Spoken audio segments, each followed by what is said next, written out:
Vivam, bem-vindos a mais um episódio do podcast Causa Comum.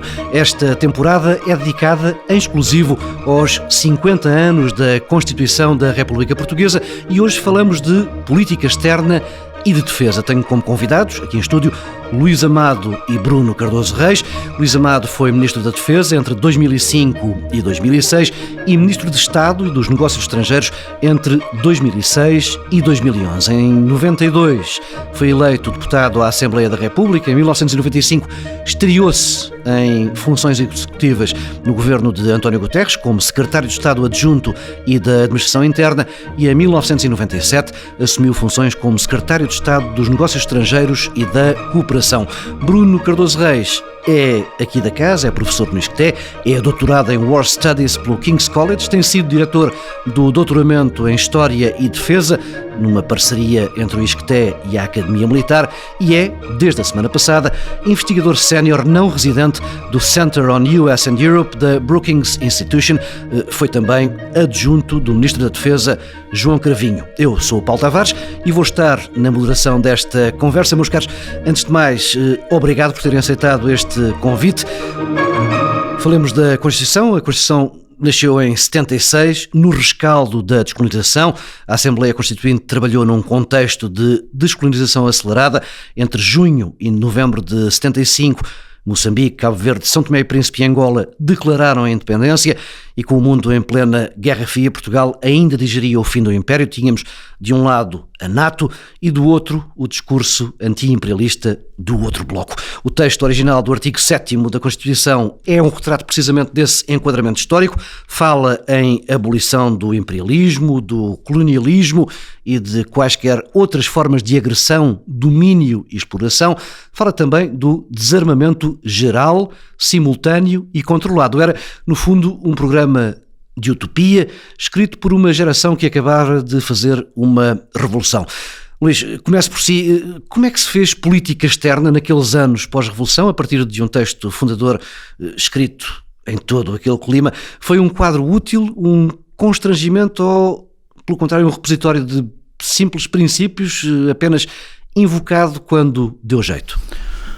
Em primeiro lugar, boa tarde, saudações ao Paulo, de saudosa memória dos tempos da TSF, e que é responsável por eu ter aceito este convite para estar aqui convosco, e ao Bruno Cardoso Reis, cujos pensamentos sobre os temas internacionais me habituei a apreciar particularmente.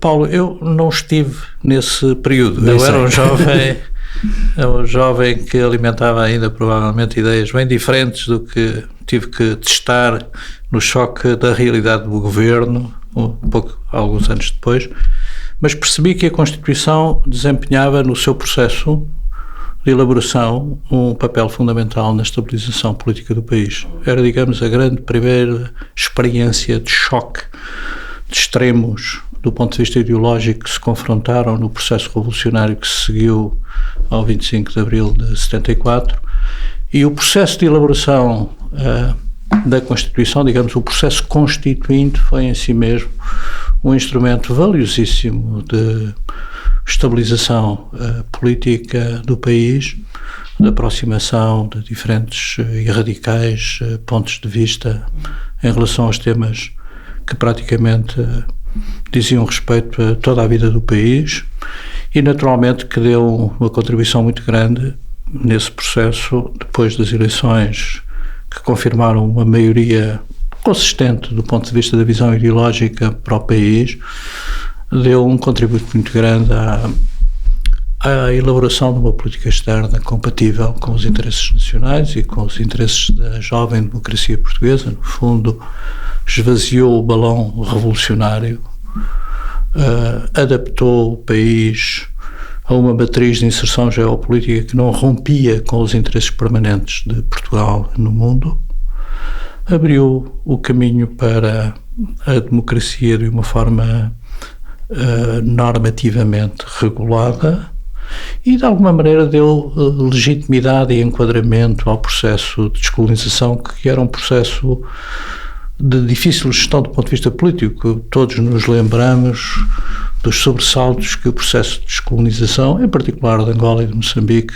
pelo pela dimensão das comunidades que tiveram que regressar ao país, suscitou. E, portanto, o processo constituinte em si mesmo foi um instrumento de esvaziamento desse processo revolucionário que levou o país em determinados momentos, e eu vivi-os nesse processo, à beira de uma guerra civil, um confronto violento entre diferentes setores da comunidade nacional portuguesa.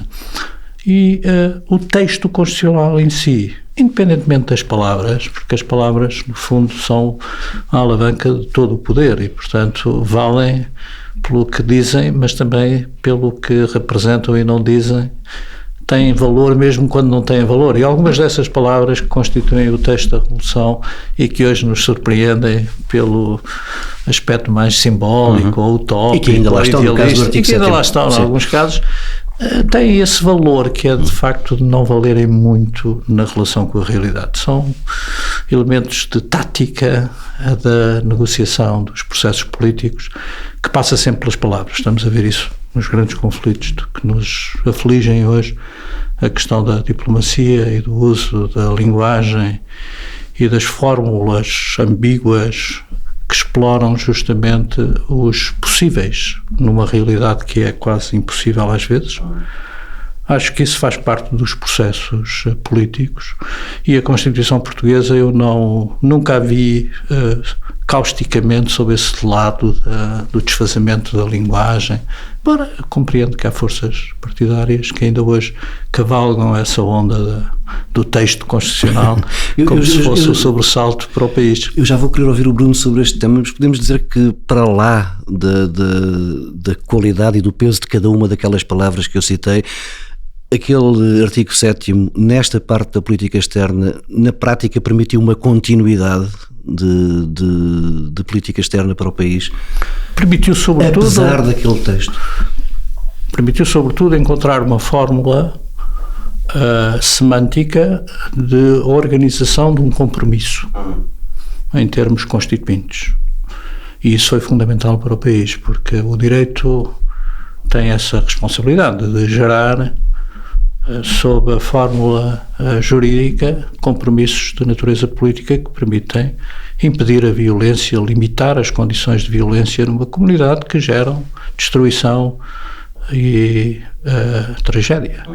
E eu acho que esse exercício é um exercício que passa necessariamente pelas palavras, passa necessariamente pela construção semântica da Constituição, dos textos normativos que orientam as relações económicas, sociais e políticas da vida de uma comunidade.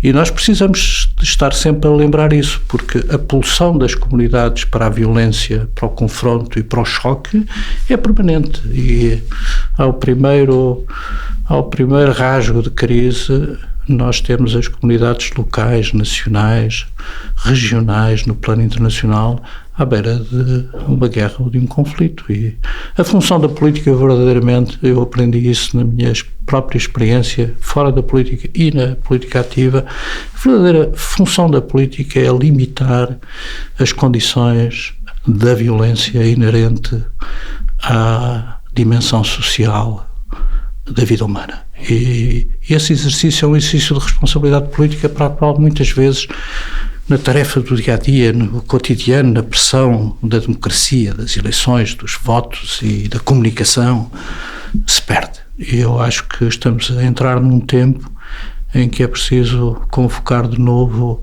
os agentes políticos para a responsabilidade que têm em garantir a paz, a estabilidade e limitar as dinâmicas de violência que são inerentes à condição humana.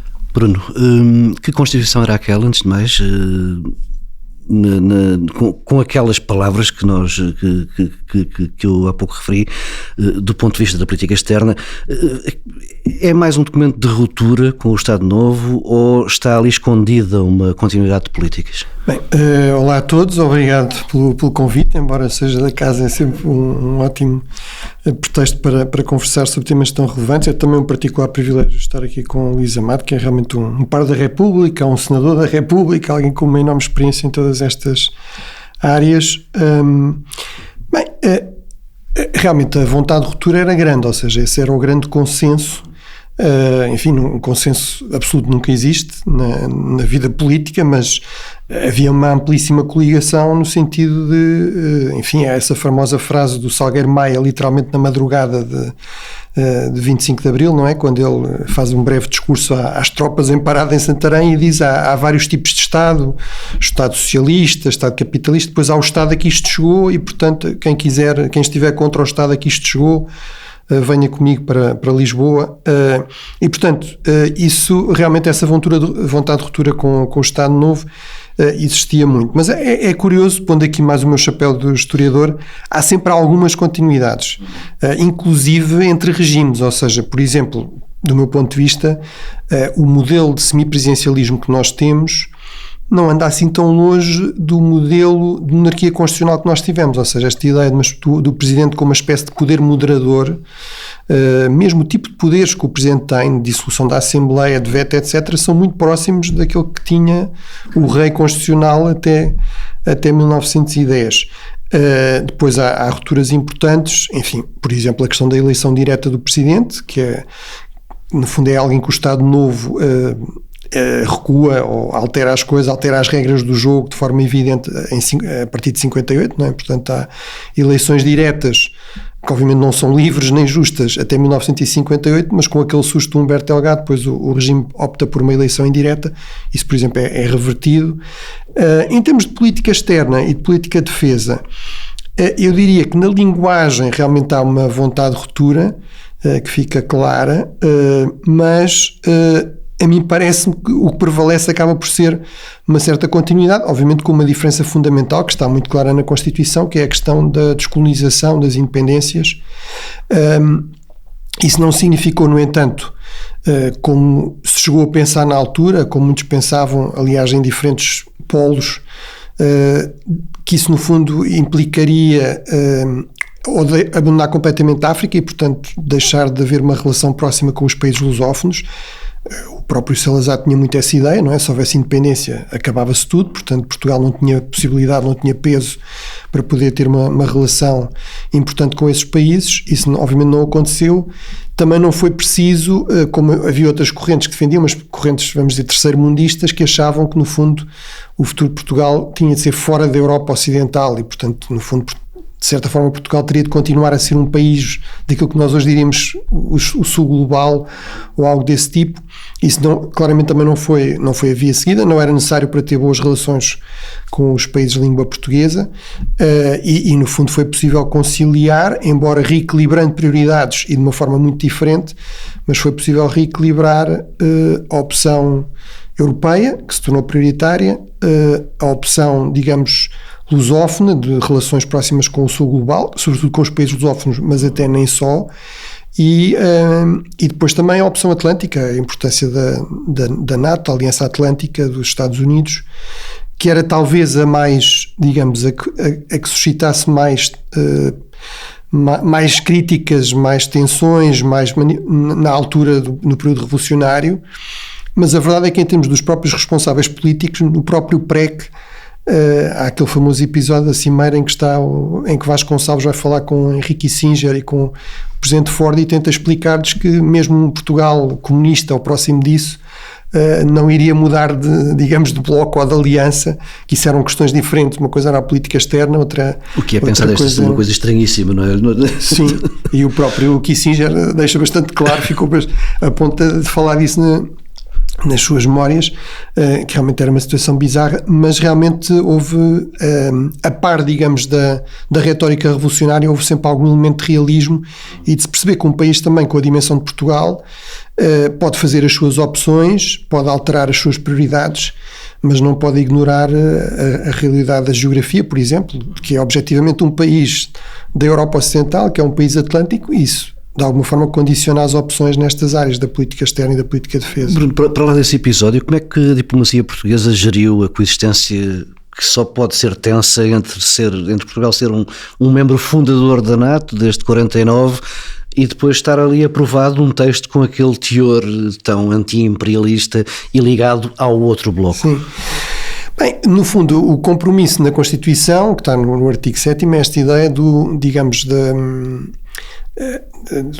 da rejeição do imperialismo, da dominação, etc. Desarmamento. Mas mesmo aí com algum pragmatismo. Portanto, mesmo dentro da utopia, porque é a ideia de um desarmamento controlado, simultâneo, ou seja, não nos vamos desarmar unilateralmente, não é? Portanto, ou a questão do desfazer dos blocos, mas também isso teria de ser, digamos, num contexto de uma política global, digamos, de acabar com esse género de blocos. Sendo que aí é interessante olhar para a própria linguagem da Aliança Atlântica da NATO ou da ONU, mas essa é uma discussão, enfim, que permanece até hoje, mas a verdade é que há muita gente que acredita ou que diz, bem, a existência de uma aliança como a NATO, que é uma aliança defensiva, e isso é muito claro no seu texto, e é o que dá argumentos, por exemplo, para se dizer a Donald Trump não somos obrigados a mandar tropas para atacar o Irão, só porque um dos membros da aliança decidiu fazer isso, mas há o cuidado no texto do Tratado de Washington de criar a Aliança Atlântica de deixar claro que isso é feito de acordo com a Carta das Nações Unidas. Se isso foi sempre respeitado, depois é outra questão, e na Carta das Nações Unidas é muito claro também que não é incompatível, digamos, com o respeito pela Carta, haver organizações de segurança regional. Pelo contrário, há todo um capítulo da Carta das Nações Unidas precisamente dedicado, no fundo, a essa ideia de que, como parte, digamos, de uma estrutura de segurança coletiva global, faz sentido existirem organizações de segurança regional das diferentes regiões, porque há problemas específicos e é normal também que os países da região sejam mais impactados por problemas de segurança na respectiva região. Luís, como é que se foi gerindo esta tensão entre um país fundador da NATO e um texto acabado de aprovar no final de um período revolucionário com aquele teor? A realidade é que faz mover os textos e as fórmulas políticas. Essa é uma condição fundamental para entender a história, do meu ponto de vista. E nós estamos, aliás, num momento da vida humana em que é preciso perceber as forças que estão a fazer mover o mundo, independentemente das considerações e fórmulas do ponto de vista político ou ideológico. As formações adaptam-se à realidade e os textos constituintes têm essa plástica. As revisões do texto da Constituição Portuguesa são muito clarividentes do ponto de vista da capacidade que o sistema político foi tendo ao longo destas últimas décadas de o adaptar sem o distorcer, sem o descaracterizar, sem gerar, digamos, uma pulsão conflituosa no seio do sistema político relativamente à natureza do texto em causa, sem pôr em causa esses fundamentais. Foi-se adaptando a mudanças importantes que a realidade conhece. As mudanças normativas dos textos jurídicos são sempre... há uma decalagem, há um gap, há uma diferença entre o tempo em que a realidade se movimenta e o tempo de adaptação das instituições, designadamente das instituições de caráter jurídico-normativo que regulam a vida coletiva. E os processos revolucionários não invertem esses tempos? Justamente, e por isso o texto é um texto muito sábio do meu ponto de vista. Eu não estive na Constituinte, mas reconheço que o trabalho feito nas comissões que organizaram o texto final da Constituição foram muito profícuos na fórmula que encontraram para adaptar as divergências mais radicais a uma forma adequada à realidade daquele tempo. E as revisões que se efetuaram depois tiveram capacidade também para introduzir no texto pequenos ajustamentos, em alguns casos mais profundos, como foi a revisão de 82, em que o texto teve que ser ajustado relativamente ao que eram os pressupostos de um processo revolucionário na sua transição para a normalização da vida cívica e da vida política do país. No processo de adaptação, por exemplo, à efetiva integração na Comunidade Económica Europeia, depois nas passagens às diferentes fases do processo de integração europeia, que também foram disruptivos do ponto de vista de princípios fundamentais, sobretudo ao nível da soberania do Estado e também com implicações na política externa e na política de defesa nacional. Eu acho que esse processo constituinte em Portugal das últimas décadas, os historiadores estarão aí para o julgar no futuro, foi conduzido com muita sabedoria do ponto de vista político pela elite responsável por garantir esses processos. Onde é que falha aqui e ali, do meu ponto de vista? Falha em alguma capacidade de adaptação. Os processos são processos muito focados no passado e pouco capazes de projetar visões que têm que ver com o futuro. Antecipar as crises, antecipar os movimentos que determinam a necessidade de ajustamentos, porque quem fizer essas adaptações mais rapidamente, mais vantagem competitiva tem.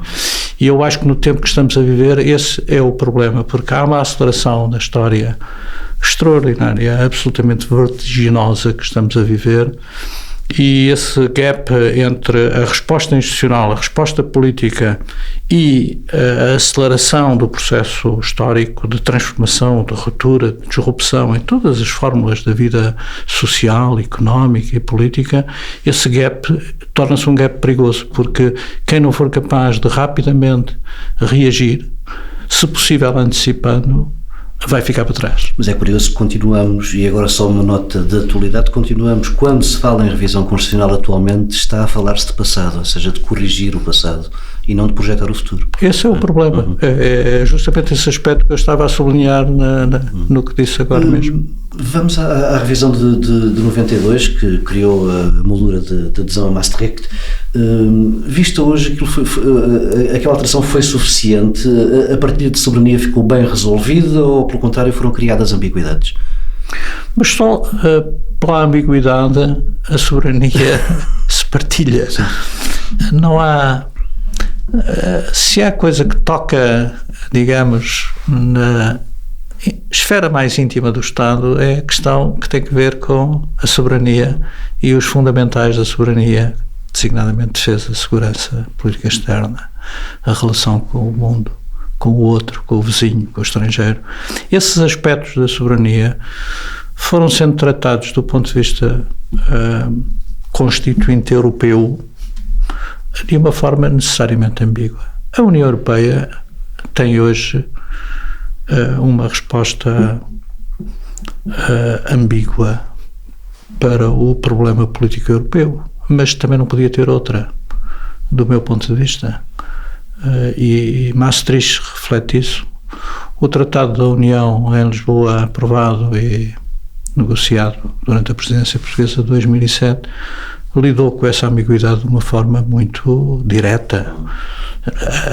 A capacidade, por exemplo, a projetar no Tratado de Lisboa o ajustamento do princípio um homem, um voto, ao princípio refletido nas Assembleias, neste caso no Parlamento Europeu, foi uma discussão inenarrável, precisamente porque era preciso ajustar um movimento que a realidade geopolítica tinha consagrado de unificação da Alemanha a um poder que não estava plasmado nas instituições europeias por reação da França, da Itália, das outras, da Polónia, sobretudo da Polónia, e portanto esse processo de ajustamento é necessariamente ambíguo e exige paciência.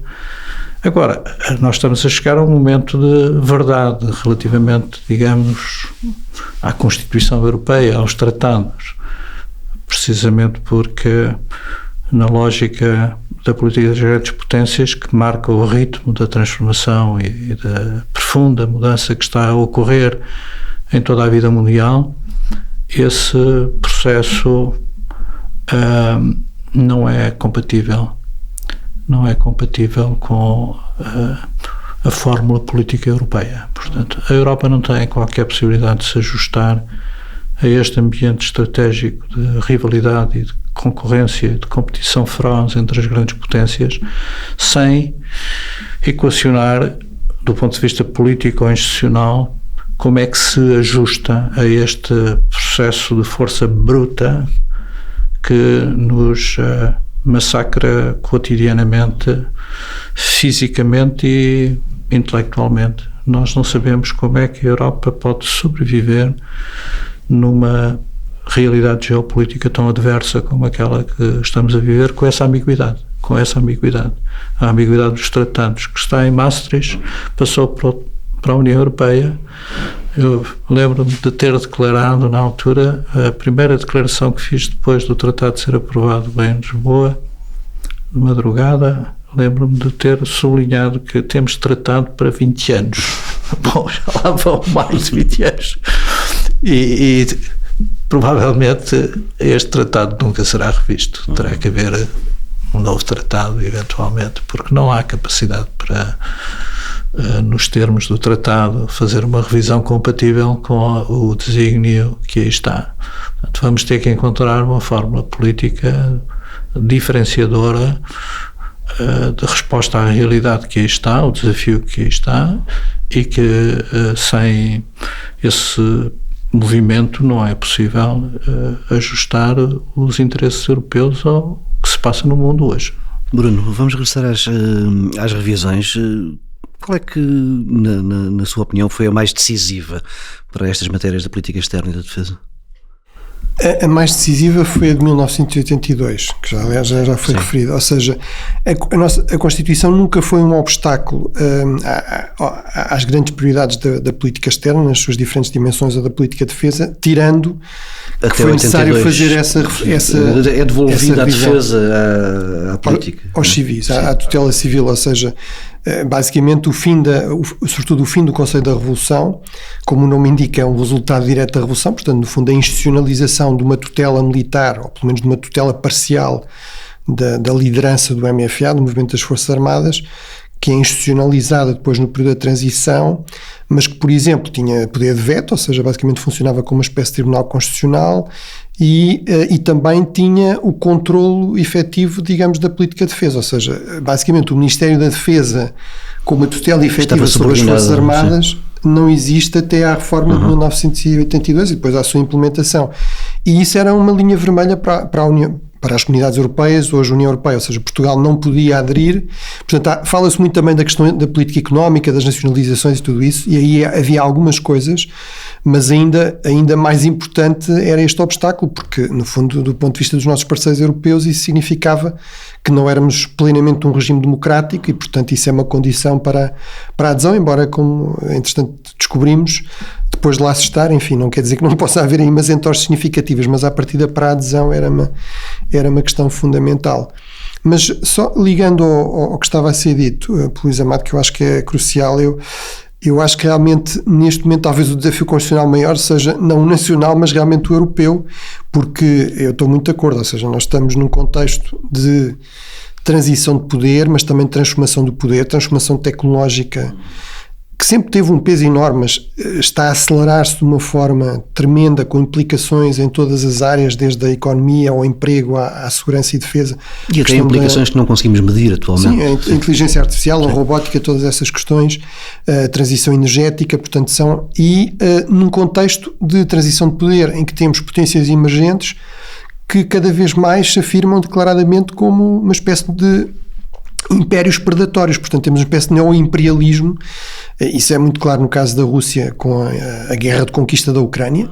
Nós desde 1945 temos algumas disputas territoriais e podemos tomar aí posições mais críticas ou não de Marrocos em relação ao Saara, todos os conflitos em torno de Israel, a China tem vários conflitos territoriais, etc. Mas uma grande potência reconhecer um território como independente e depois a seguir mudar de ideias, ir lá e dizer, bem, eu agora vou conquistar e anexar isto, isso realmente não se via desde 1945. E obviamente é aqui no nosso continente, é aqui ao lado. A Rússia tem, por exemplo, uma presença naval muito importante no Atlântico, que se tem acentuado, faz todo o tipo de ataques híbridos. Em Espanha houve vários sabotagens, assassinatos que tudo indica que terão essa origem. E depois, para além disso tudo, temos este problema que é a potência que criou a ordem global e regional que atualmente existe e que era suposto ser o grande garante de estabilidade, de segurança, que são os Estados Unidos. Já não consta. São talvez a potência mais radicalmente revisionista, pelo menos com a administração Trump e com esta corrente, vamos dizer, trumpista, isolacionista, e portanto portanto, eu realmente acho que a União Europeia está confrontada com este problema que nós vimos várias vezes na história, que é uma confederação, que é, a União Europeia, na verdade, hoje em dia já é, até nisso é um pouco híbrido e complexo, porque tem elementos de confederação, mas tem elementos já federais, como por exemplo a moeda única, não é? Mas este misto, este objeto político não identificado, também como dizia o Jacques Delors, realmente tem este problema, que é, historicamente, as confederações ou se federalizam, como é o caso da Confederação Helvética, que ainda se chama assim, mas é uma federação, a Suíça, ou os Estados Unidos, por exemplo, passou de uma confederação para uma federação, e eu falo aqui da Suíça porque isto também quer dizer que há vários modelos de federalismo, o único modelo não é os Estados Unidos, que às vezes é, por razões evidentes, é aquilo que nós tomamos como exemplo, mas a verdade é que, de facto, a Europa tem de decidir se quiser ter alguma palavra a dizer, alguma influência real em termos de política global, por exemplo, no campo da defesa e da segurança, isso é bastante evidente. Não tem a rapidez, a robustez de resposta que é necessário e, portanto, realmente ou se federaliza, seja com que formato for, ou então vamos realmente passar por um período muito complicado. Luís Amado, Portugal tem tradicionalmente 3 eixos de atuação na política externa: o Atlântico, a Europa e o Atlântico Sul, se quisermos assim, com os países de língua portuguesa. Esses 3 eixos têm sido seguidos com algum equilíbrio e a Constituição tem isso previsto? Sim, acho que com diferentes fases, acho que houve uma grande excitação europeísta numa determinada fase do país, do ponto de vista político, que de alguma maneira subestimou a dimensão da projeção atlântica e, em particular, de relacionamento mais aprofundado com os países do espaço geopolítico da língua portuguesa. Mas, no essencial, esse equilíbrio tem-se verificado. Acho que, ao nível do trabalho das elites económicas e políticas, devia ter sido, porventura, mais ambicioso relativamente a uma definição mais consistente das relações nesse espaço.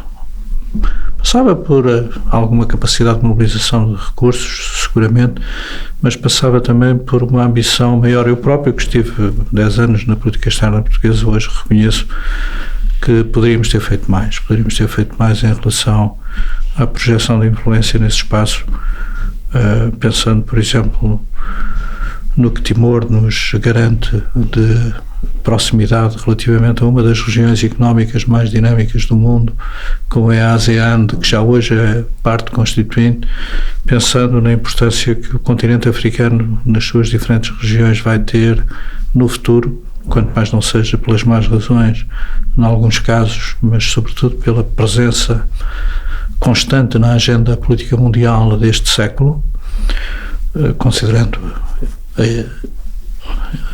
enorme influência que o Brasil tem no sistema internacional no seu conjunto, e não apenas na América Latina. É óbvio que eu, olhando para trás, penso que talvez devêssemos ter sido mais ambiciosos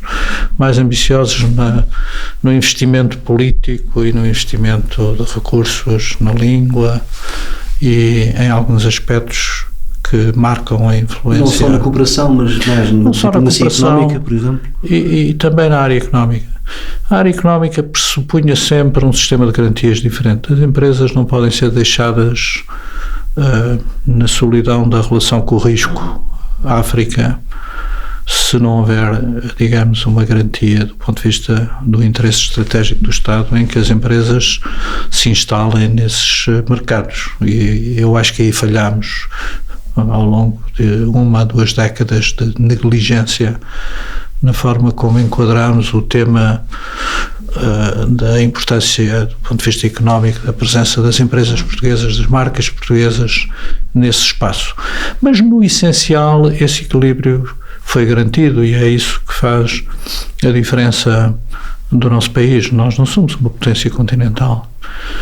E todo o alinhamento que façamos, às vezes embevecidos por um excesso de otimismo europeísta com as potências continentais, tem que ser sempre mitigado, ou pelo menos vigiado, em função do que são os interesses estratégicos permanentes do Estado português em diferenciar-se na relação com o mundo como uma potência de vocação marítima, tem que estar próximo dos interesses das potências marítimas que na circunstância sabemos quem são e que limitam até as opções e as escolhas, precisamente pela dificuldade que hoje Trump trouxe com a mudança de regime que verificamos em Washington nos últimos anos, mas é, digamos, uma matriz que garante uma estabilidade na inserção geopolítica do país. É um tripé de enorme segurança para o país do ponto de vista geoestratégico. Equilibrá-lo aqui e ali em função de circunstâncias momentâneas. Hoje temos a questão atlântica de novo, a relação transatlântica está marcada por esta dialética de relacionamento com os Estados Unidos, à qual devemos dar particular atenção, mas do meu ponto de vista não há razão nenhuma para mudarmos e avançarmos para processos que ponham em causa essa matriz. E essa vocação atlântica, à luz daquilo que sabemos hoje com o atual estado das coisas, é ainda uma realidade estratégica que Portugal possa explorar ou começa a ser um mito e podemos ter essa perna do tripé enfraquecida? Não, eu não vejo outra possibilidade que não seja garantir, do ponto de vista da nova dinâmica de reorganização do sistema internacional, um sistema multipolar que terá seguramente uma dinâmica de fortalecimento do continente euroasiático nas próximas décadas. Não vejo de qualquer modo que haja qualquer abordagem mítica da relação transatlântica. É hoje uma realidade incontornável. Não temos guerras no espaço atlântico. O Atlântico é um lago de paz e assim será, mesmo do ponto de vista das relações sul-sul no Atlântico. Há dinâmicas de construção de uma arquitetura de segurança que garante seguramente que neste espaço do mundo nós temos uma realidade consolidada do ponto de vista da sua arquitetura de segurança e defesa. A relação com os Estados Unidos e a Europa é outro assunto, será marcada necessariamente por um momento histórico, Trump, mas é um momento histórico, é um momento forte que não deixará de introduzir marcas de ruptura significativas e algumas mudanças estruturais, mas é um momento, porque a normalização das relações neste espaço civilizacional euro-atlântico, daquilo a que chamamos o Ocidente, vai seguramente verificar-se de novo no futuro. E é uma das vantagens que o país tem, que o nosso país hoje tem. Se souber preservar com inteligência uma adaptação dessa visão, se quiser mítica na sua linguagem, ao espaço atlântico que ajudou a fundar e a construir, se Portugal for capaz com inteligência de adaptar o seu conceito estratégico a esta nova realidade de um conceito transatlântico renovado que será seguramente edificado depois da passagem de Trump pela administração americana, independentemente de quem lhe suceda, eu acho que Portugal ficará numa posição privilegiada, muito privilegiada, para fortificar essa matriz de inserção geopolítica nos pilares europeu, africano e palopiano, digamos, da CPLP, no conjunto atlântico, africano e América Latina. Bruno, deixe-me voltar a 76 e ao texto inicial com uma pergunta simples. E Espanha? É algo que está quase ausente do texto constitucional. É o nosso vizinho, é o nosso principal parceiro.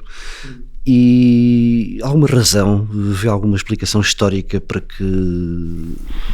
Sim, a Espanha não está, os Estados Unidos também não estão. Na verdade, as duas referências expressas são as relações especiais de amizade, cooperação com os países de língua portuguesa, e depois há a identidade europeia, portanto, há um reforço portanto, esses dois estão plasmados na Constituição, mas realmente não há referências à NATO, por exemplo, que na altura era um tema mais polémico, e não há a Espanha também. Portanto, no fundo, ao que eu poderia dizer que são os nossos dois vizinhos, ou seja, a Espanha, obviamente, é o nosso vizinho, é o único país europeu com quem temos uma fronteira terrestre, mas obviamente os Estados Unidos são nossos vizinhos no Atlântico, nomeadamente porque não nos podemos esquecer que somos um país arquipelágico, os Açores, enfim, estão ali a meio caminho da América do Norte, e são cruciais também para os próprios interesses de segurança e defesa dos Estados Unidos. Mas a mim parece-me que em relação à Espanha também havia, é verdade, uma certa reserva. Desde logo é preciso recordar que ainda não estava feita a transição espanhola, não é? Mal tinha começado, portanto o fantasma de Franco, ou a realidade de Franco, enfim, ainda lá estava. Ele morre em novembro de 65, portanto ainda lá está, e portanto isso obviamente complicava as coisas. Ainda hoje eu acho que há quem tenha um certo pé atrás na cooperação com a Espanha, embora ela se tenha desenvolvido muito, e há toda, enfim, uma multiplicidade de cimeiras bilaterais ao mais alto nível, nas áreas setoriais, etc. Eu acho que aí, quer dizer, eu hoje em dia há quem defenda que devemos alinhar automaticamente com o Donald Trump por simpatia ideológica, há quem defenda que devemos alinhar com o Pedro Sánchez automaticamente por simpatia ideológica. Acho que na política externa e na política de defesa esta questão das simpatias ideológicas não faz sentido, e portanto acho que não devemos alinhar automaticamente com ninguém. Devemos alinhar havendo convergência de interesses, havendo vantagens mútuas. Obviamente não devemos andar a comprar conflitos desnecessários com um país tão poderoso como os Estados Unidos, e que é central no Atlântico, nem muito menos com um vizinho em relação ao qual, por exemplo, mesmo em termos económicos, estamos cada vez mais interligados, e portanto acho que devemos procurar resolver problemas quando eles surgem pela via diplomática, e devemos procurar cooperar o mais possível, e há muitas áreas de convergência de interesses, e eu percebo que haja aqui às vezes algum argumento para uma certa diferenciação em relação à Espanha, e tudo bem, se fizer sentido. Por exemplo, nesta questão das bases agora, pode fazer sentido a Portugal passar a mensagem: nós somos um aliado mais fiável, menos problemático do que Espanha, mas o que não faz no sentido é andar a comprar guerras de Donald Trump com Pedro Sánchez para as relações de Portugal com a Espanha. Isso seria obviamente um disparate. E há um último ponto que é verdade que há uma assimetria, digamos, significativa de poder entre Espanha e Portugal, mas havendo esta convergência de interesse, havendo vantagens mútuas, desde que nós saibamos acautelar isso e tenhamos as nossas próprias prioridades bem definidas, não vejo porque é que devemos também ter receio de fazer isso, até porque provavelmente a alternativa é termos ainda menos peso, por exemplo, mesmo no seio da União Europeia. Enfim, se conseguimos ter uma coligação ibérica, ou desejavelmente agregando outros, ou a nível global, não é? Portanto, desde que essas coligações façam sentido para os nossos interesses, acho que se deve avançar. Mas aí não me parece que a Constituição seja o principal obstáculo. Esta omissão parece-me compreensível. Luís? Eu acho que tem mais que ver este tema da relação com a Espanha, tem muito mais que ver com a prática, a ação política e com o enquadramento dessa ação e dessa prática de relacionamento no contexto de conceitos estratégicos que são diferenciadores e que devem ser enquadrados por alguns princípios e regras que os atores políticos devem saber gerir. Eu acho que aí há um déficit considerável na leitura que eu faço crítica das relações a partir do momento da integração europeia e, em particular, do reforço dessa caminhada para uma soberania mais condicionada pela integração europeia. E porquê? Porque o elemento diferenciador na Península Ibérica foi sempre marcado por uma distância relativamente à Espanha. Historicamente, o Bruno seguramente tem muito mais informação e conhecimento dessa realidade, mas essa diferenciação fez-se sempre num jogo de alianças, historicamente, e essas alianças foram, de alguma forma, postas em causa definitivamente a partir do momento em que, depois, pela via da democratização dos dois países, integramos a mesma aliança económica, a mesma aliança militar, a mesma aliança de segurança. O mercado comum foi o caminho para o mercado ibérico, para a integração da península do ponto de vista económico, e acho que em termos de conceptualização na gestão estratégica dessa relação não se fez o trabalho que se devia ter feito para avaliar exatamente as circunstâncias em que essa integração se processa, precisamente pelo diferencial de poder estratégico dos dois Estados, num contexto em que vamos todos para o paraíso de uma União, de uma Federação Europeia. Muito bem, mas isso está garantido ou não está garantido? Bom, o que a história nos está a dizer no dia-a-dia é que esses processos são processos muito contingentes do ponto de vista histórico e que podemos ser de repente confrontados com sobressaltos muitíssimo impetuosos. Portanto, eu acho que nos falta um conceito estratégico que adequa a realidade da relação com o nosso vizinho, e o vizinho é sempre, do ponto de vista geopolítico, o catalisador de uma identidade própria e de uma personalidade política e de uma história política. E eu acho que nos falta um conceito estratégico que adequa o conceito estratégico permanente do Estado português na relação com o Estado espanhol, com a monarquia espanhola, a esta nova realidade. Agora estamos na mesma aliança. Nós diferenciávamos projetando a nossa influência. A Europa, a Espanha ia para um lado, nós íamos para o outro, e fomos-nos diferenciando historicamente. E de facto a Espanha usou o conceito ibérico como conceito integrador do imaginário identitário espanhol, e a diferenciação não é fácil. A Espanha abraça-nos com um afeto e com uma intensidade que no plano diplomático e político eu senti muitas vezes, tendo relações de amizade com os meus interlocutores, com os meus colegas espanhóis de então, mas a intensidade é muito forte. Porquê? Porque o conceito é ibérico. A Espanha tem necessidade de esconder as fraturas de identidade que tem com as nacionalidades históricas que tem que gerir no dia-a-dia. É um processo político de uma enorme complexidade e de enorme risco, permanente risco político, e tem necessidade de o esconder através de uma relação muito forte com Portugal. O que eu acho bom, e acho que a boa relação com a Espanha favorece-nos do ponto de vista de desenvolvimento, mas temos que o saber gerir com racionalidade estratégica. E eu acho que faltou um momento de reflexão no país, no momento em que viramos abertamente para a integração europeia, para o mercado interno. Faltou-nos um momento de reflexão. Espera lá, agora estamos juntos. Se estamos juntos, como é que nos diferenciamos? Como é que resistimos? Multiplica por 5, já não é 4, já vai em 5. O potencial económico. E se olharmos à capacidade militar, então assustamos-nos. Sim. E, portanto, há aqui um elemento de equilíbrio que é preciso, do meu ponto de vista, reintroduzir na avaliação da relação ibérica e, em particular, na avaliação da relação com a Espanha no futuro. Bruno, muito rapidamente. Até porque a Espanha, em certo sentido, nos seguiu, ou seja, as mudanças na política externa espanhola foram muito mais significativas, seguiu-nos para, por exemplo, para o Atlântico, mesmo para a América Latina, seguimos para a África, que era um sítio onde ainda estava muito mais ausente e está cada vez mais presente. Mas eu estou completamente de acordo, como também em relação ao outro ponto anterior, que é Portugal. Eu acho que há alguma verdade nesta ideia de que podemos ter algum papel de uma certa ponte, de ser um país facilitador de relações entre o Sul e o Norte, entre a América Latina, a África e depois a Europa ou os Estados Unidos.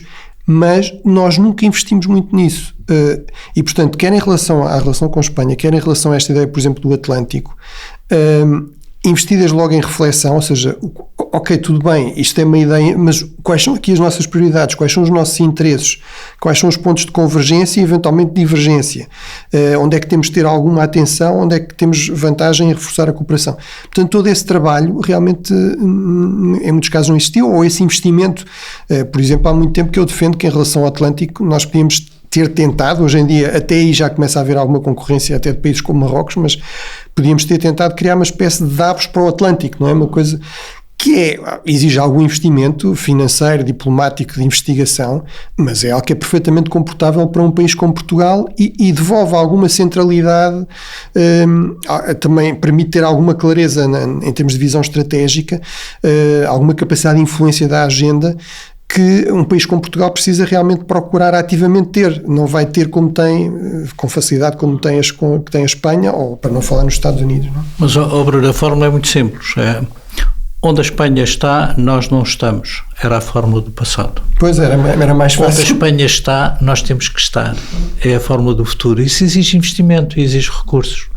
Eu percebi-me disso muito na relação com a África, na relação com alguns processos, por exemplo, de participação em forças militares, quer no âmbito da ONU, quer no âmbito da NATO. De facto, a bandeira é o símbolo da marca diferenciada entre a identidade nacional portuguesa e a identidade nacional espanhola. Se a Espanha está, nós temos que estar, ou então a Espanha representa-nos, porque o conceito da Espanha é ibérico. A Espanha trabalha com o conceito ibérico e projeta com o conceito ibérico e defende-nos em toda a parte. É por isso que a relação tem que ser redefinida na base de uma inteligência estratégica atualizada, porque a Espanha defende-nos, mas se nós não nos defendermos,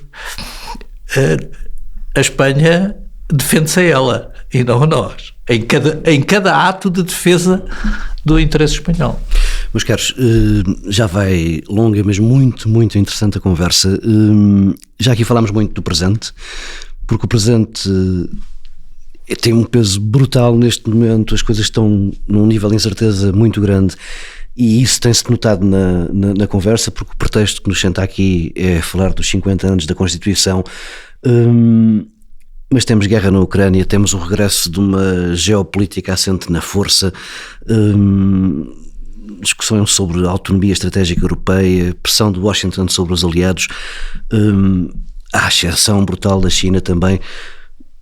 A Constituição que temos hoje, que foi desenhada na sua base no mundo bipolar, está preparada para lidar com este mundo multipolar, desordenado e perigoso? Não é a Constituição que tem que estar. A elite política portuguesa e o sistema político e o sistema de governo em Portugal é que tem que se adaptar a essa mudança muito rápida e eventualmente a ajustamentos do ponto de vista constitucional que, como o Bruno há pouco frisou, dependem mais do processo constituinte europeu do que do processo constituinte nacional, porque nós, na circunstância atual, pouco podemos fazer por nós próprios. Nós estamos amarrados ao destino da Europa e estamos amarrados ao destino da relação transatlântica. Nós não temos soberania sobre o nosso destino no atual contexto e na relação de forças que se projeta sobre o mundo e, portanto, a Constituição é o mal menor neste contexto. É óbvio que, do ponto de vista, sobretudo, da segurança e da defesa coletiva da Europa, podemos ser rapidamente interpelados sobre a necessidade de caminhar para uma fórmula de soberania militar e de segurança que não está na Constituição e que ela tem que ajustar, mas isso depende das opções políticas que estão para lá da nossa vontade nacional. Hoje a dinâmica de relação de forças no contexto geopolítico global deixa a Europa numa posição menor do ponto de vista da capacidade de influenciar os processos políticos em curso, enquanto as três grandes potências em confronto, em competição, em rivalidade estratégica não se entenderem sobre os temas duros da paz e da guerra no mundo, enquanto esse processo não estiver concluído, e vai demorar muito tempo até que possamos chegar a uma espécie de uma Yalta deste tempo, a Europa vai ter que se salvar e vai ter que lutar dia a dia por essa sobrevivência. Porque se a Europa resistir, digamos, na próxima década, mesmo preservando o mercado interno, preservando o euro, preservando ou até acentuando algum reforço de integração em áreas onde é possível fazê-lo com menor sacrifício do ponto de vista político nacional.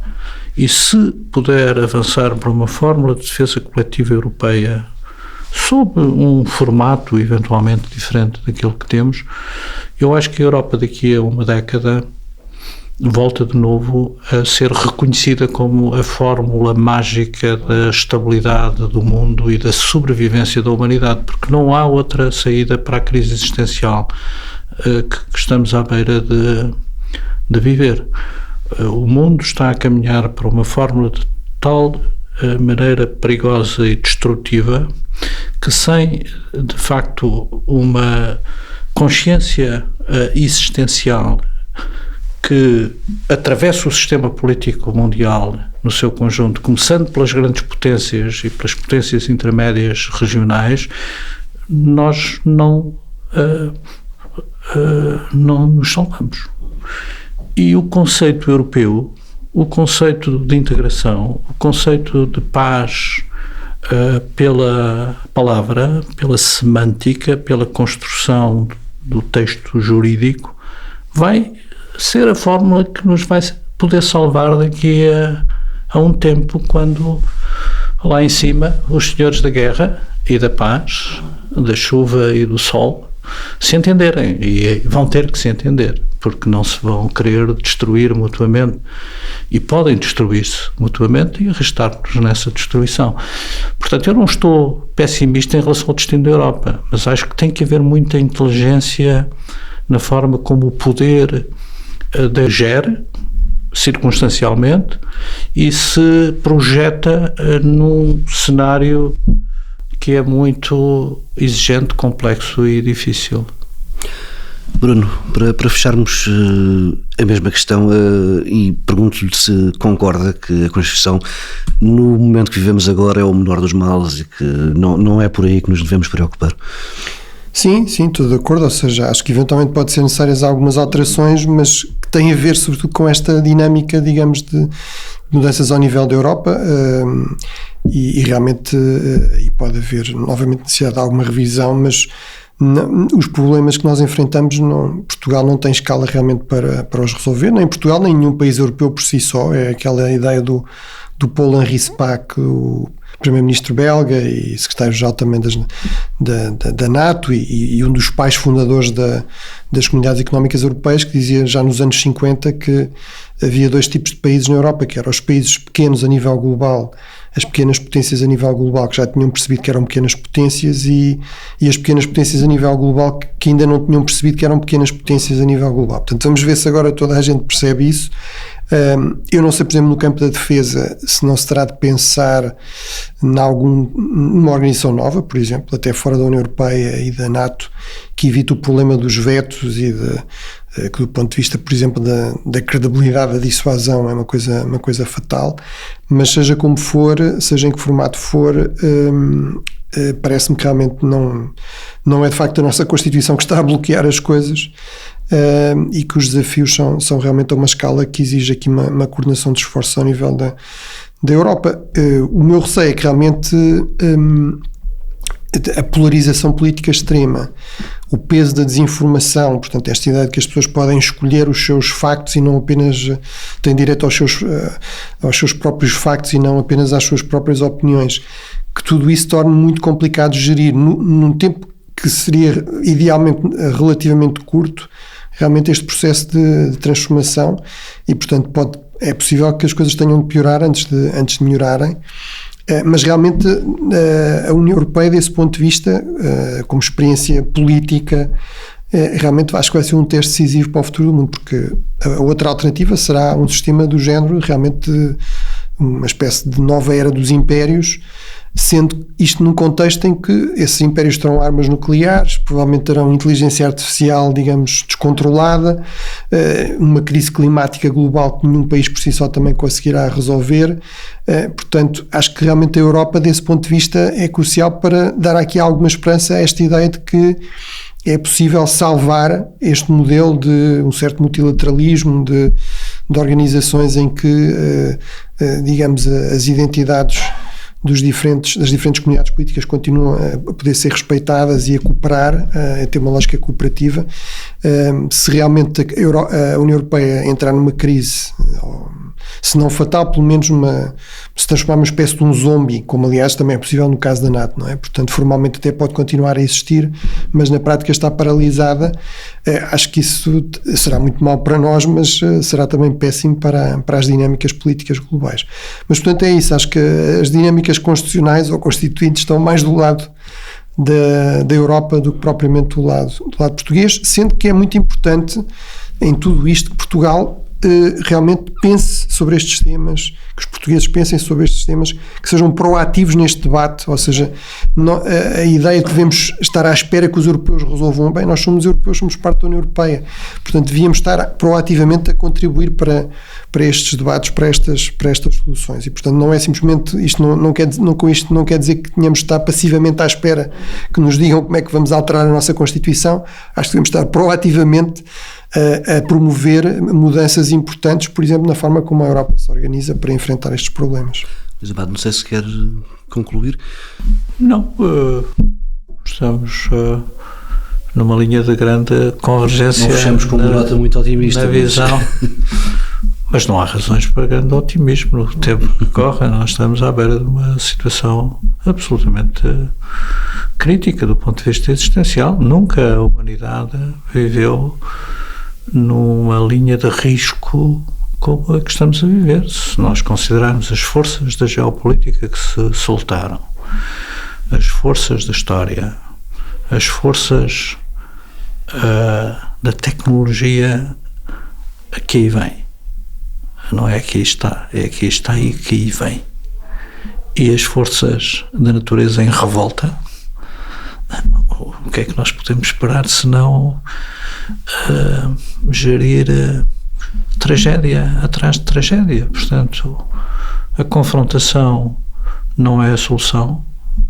Acho que o Papa vai ter uma enorme responsabilidade e vai ser seguramente uma das figuras marcantes deste século, porque a mensagem da Igreja e a mensagem de Cristo no atual momento do mundo é um catalisador fundamental para a esperança da humanidade, e acho que o projeto europeu, enquanto a mais extraordinária aventura da razão política moderna, vai ser ainda, do meu ponto de vista, a referência para o futuro. Agora, a lógica da confrontação tem que ser interrompida, e a confrontação entre as grandes potências. Não vamos ter problemas do Sahel, os problemas no Peru resolvidos pela via política e diplomática, se as grandes potências continuarem a confrontar-se indiretamente. Tem que haver, por isso, um pacto entre as três grandes potências nucleares do mundo, desde logo no tema nuclear, que é um tema de uma enorme gravidade com que estamos confrontados sem dele se falar praticamente, e depois das grandes potências se entenderem até numa lógica de partilha, de esferas de influência, de reconstituição de impérios, whatever. Mas esse é o elemento, do meu ponto de vista, absolutamente crítico para trazer alguma esperança de novo à cena mundial. Depois disso, eu acho que a experiência europeia vai ser de novo o grande catalisador. Se a Europa até lá resistir, se a França e a Alemanha se voltarem a entender, se tiverem situações políticas internas que permitam fazer convergir uma estrutura de defesa coletiva europeia, que será, como o Bruno disse, provavelmente, necessariamente um novo tratado que garanta um grupo de potências capaz de construir um núcleo duro de defesa coletiva europeia, onde a capacidade nuclear única que temos é a da França, neste momento, e, portanto, tem que ser partilhada, ou então não teremos a defesa coletiva europeia, porque a alternativa é a Alemanha nuclearizar-se, a Polónia terá a sua bomba e todos querem ter a sua bomba. Portanto, Portanto, eu não vejo grande saída que não seja a França e a Alemanha voltarem a entender-se, não com as atuais lideranças, não no atual quadro parlamentar que têm, mas veremos o que é que se vai passar na França e na Alemanha daqui até ao final da década. Luís Amado, mas, Bruno Cardoso Reis, sim. Sim, só para, porque isto pode ser ouvido também por alguns alunos, eventualmente do ISCTE e não só, mas eu acho que isto tudo também não é para desanimar, ou seja, eu gosto sempre desta frase que é, também há vida no abismo, não é? Nós descemos quilómetros e quilómetros e encontramos lá vida, portanto o cristianismo sobreviveu à queda do Império Romano e portanto isto também são grandes oportunidades, há uma enorme necessidade de mudança, de pensar fora da caixa, isso também são muitas oportunidades, digamos, para os mais jovens também, que têm mais energia, que têm mais criatividade, também se envolverem e procurarem soluções para estes diferentes problemas. Portanto, acho que não é uma receita para a passividade ou para o desespero, pelo contrário, é para proativamente tentarmos encontrar novas soluções. Muito bem. Luís Amado, Bruno Cardoso Reis, obrigado, foi uma bela conversa. O Causa Comum regressa nas próximas semanas com outros convidados e outro tema.